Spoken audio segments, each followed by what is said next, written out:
Olá, investidor! Seja bem-vindo ao canal IR Perfeito.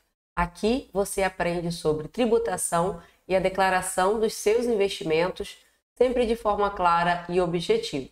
O tema de hoje será o grupamento da empresa Oi. Curta o vídeo, se inscreva no canal, pois estas interações ajudam na entrega do conteúdo e você será notificado assim que houver um novo vídeo disponível. Infelizmente, em 2024, tivemos mais uma notícia de grupamento. Isso porque este evento não é visto com bons olhos perante o mercado. Se você for investidor da Oi, acompanhe todo o passo a passo descrito a seguir e identifique as informações relevantes e atualize a sua carteira. A situação da Oi já não está legal, pois está em recuperação judicial. E, além disso, ainda está participando de um grupamento. Aqui nós temos o aviso aos acionistas com os destaques das principais informações. Mas se você quiser ver todos os documentos na íntegra, vá no site da empresa, na área de RI, Relação com o Investidor, e leia todos os prospectos e materiais divulgados perante ao mercado. Aqui nós vamos fazer um resumo de tudo que foi falado nesses documentos. Então, como informação relevante referente ao grupamento, nós temos o fator de proporção 10:1, ou seja, 10 ações serão grupadas e formarão uma. A consumação desse grupamento ele foi dia 17 de junho de 2024. Então, diante disso, como atualizar a carteira? Então, aqui eu trago um exemplo prático para que você consiga olhar a sua carteira e, com base neste exemplo, e identificar o que deve ser feito. A primeira etapa consiste em identificar a quantidade em custódia, o custo total de aquisição e o custo médio deste ativo antes do grupamento. Então, neste exemplo, o investidor possuía 155 ações de Oi naquela Datacom. O custo médio de aquisição R$ 12,00 e um total investido de R$ 1.860. Estou aqui repetindo o fator de proporção, que vai ser a base para a gente calcular esse grupamento. A etapa 2, a gente precisa agora calcular a quantidade nova de ações após esse evento. Então, eu pego a quantidade inicial de 155, divido pelo fator de proporção divulgado no fato relevante. Então, 155 dividido por 10, eu chego a 15,5 ações de Oi. A terceira etapa, eu preciso atualizar o custo médio de aquisição após essa transformação de uma quantidade anterior e a quantidade posterior ao evento. Então, atualizando essa carteira após o grupamento, eu tenho 15 ações inteiras, lembrando que aqui a gente só mantém as ações inteiras, a um custo médio de R$ 120. Como que eu calculei isso? Eu peguei o custo inicial, lá antes do grupamento, R$ 1.860, dividir pela quantidade já agrupada, de 15,5. Então, eu cheguei ao meu custo médio.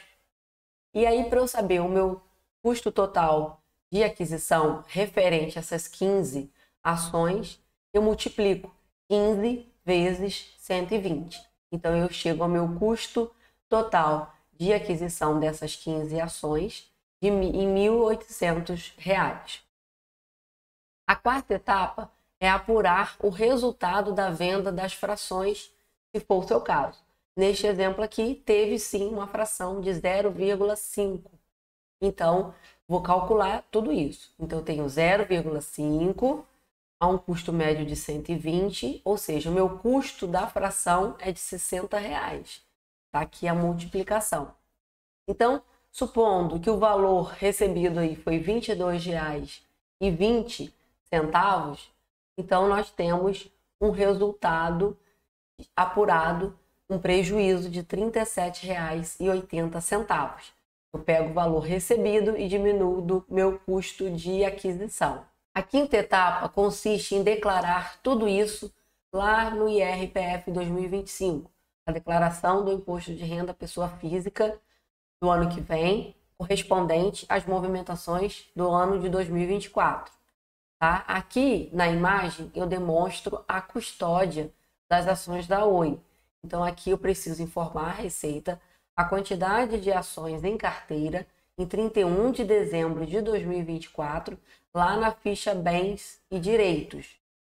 Se você carregou essas ações até essa data, você vai ter saldo em 31 de dezembro de 2024, atualizando aí as movimentações com o grupamento, novas aquisições ou até vendas, né? A gente sabe que um ano muita coisa pode acontecer e mudar em relação à quantidade de ações, e tudo isso tem que ser demonstrado à Receita Federal. Muito embora você tenha vendido essas ações até essa data, e mais obtinha saldo em 31 de dezembro de 2023, ainda assim você precisa declarar isso no IRPF 2025. Lembrando que na primeira coluna, aqui em 31 de dezembro de 2023, você vai informar o seu saldo correspondente. E aqui em 31 de dezembro de 2024, caso tenha vendido estas ações, você vai informar como zero.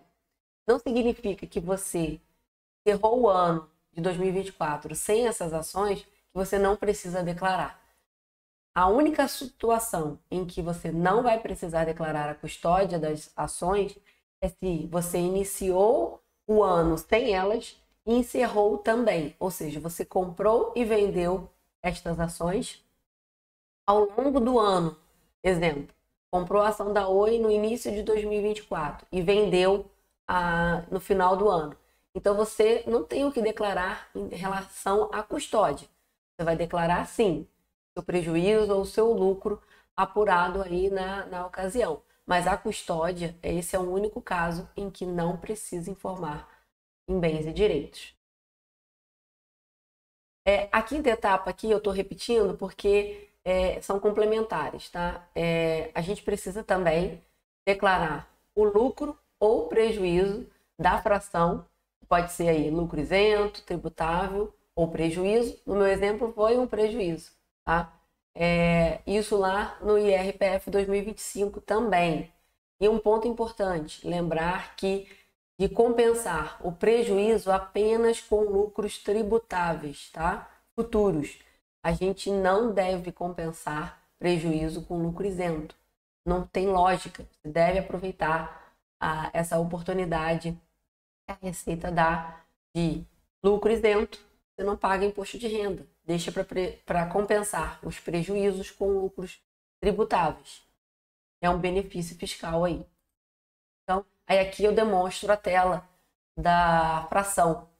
Aqui a gente vai lá em renda variável, na coluna operações comuns no mês de dezembro, e aqui é uma suposição, tá? Até o momento da gravação desse vídeo, eu não localizei no site da Oi, na área de relações com investidores, uma definição de data com relação ao pagamento desta fração.